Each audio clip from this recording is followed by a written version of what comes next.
When you Google how to, the first thing that pops up is how to tie a tie. Ties are very important and used widely throughout the workplace and many professional scenes. But how can something so common be not known how to do? Well, most people just simply aren't ever taught how to do. They either learn it from their family or they usually don't learn it at all. When I was looking into this, I realized there's many ways to tie ties that a lot of people don't realize.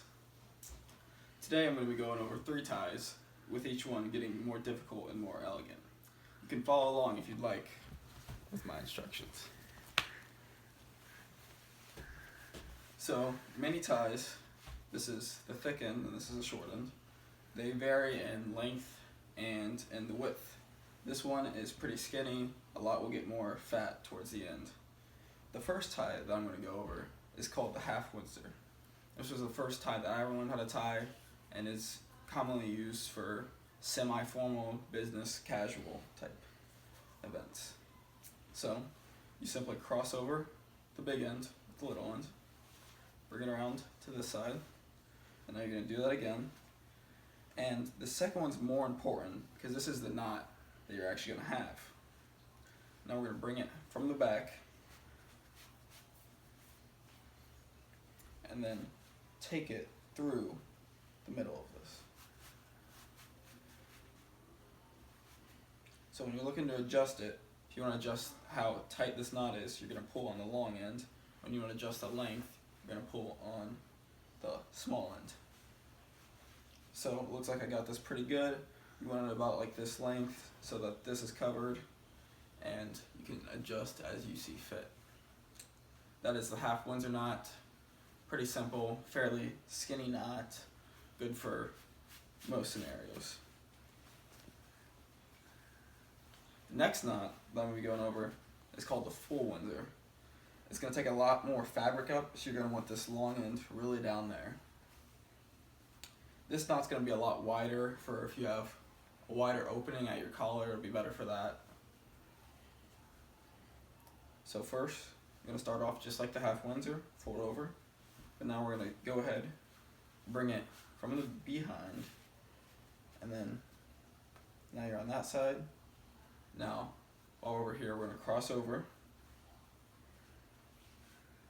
bring it over the top again,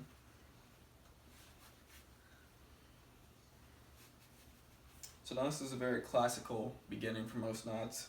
It's called the triangle, and it just sets you up with a base that you're able to take this then, come around, and fold over. As you see, this is the time that we're making the knot, so you want to make sure it looks nice. Now, behind, pull through. And this one, as you see, it took up a lot of fabric, so this is a lot shorter. And you can adjust. And again, pulling on the small end to be able to pull it closer. You can, there's a knot back here that you're able to push around. So if I want to move it more to the top or more to the bottom.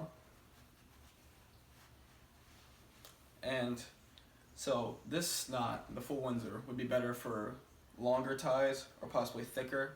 And it's better for collars with a wider opening. As you can see, this is a very wide knot.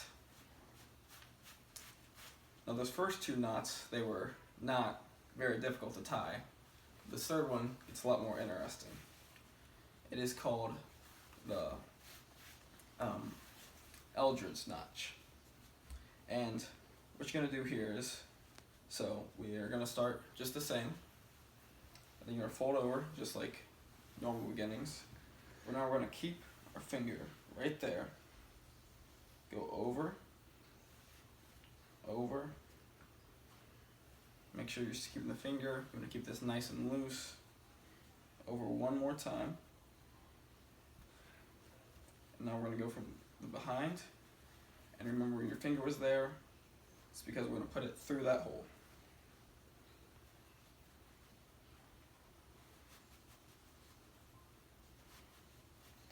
So I was a little bit too loose on this one, so that's why it's obviously very short.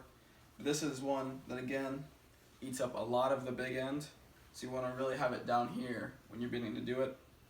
And you can adjust this, and you see the way it's kind of got a tapered 3 rings. Ideally, this would be a lot shorter, but as you can see, that's not what happened here.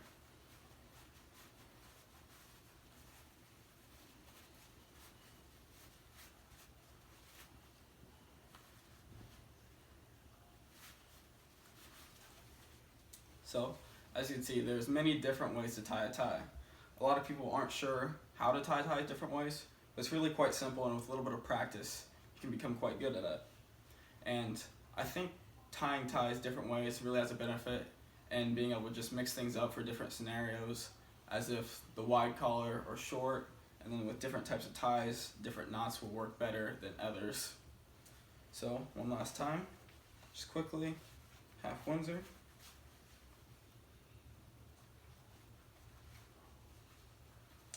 Through the top.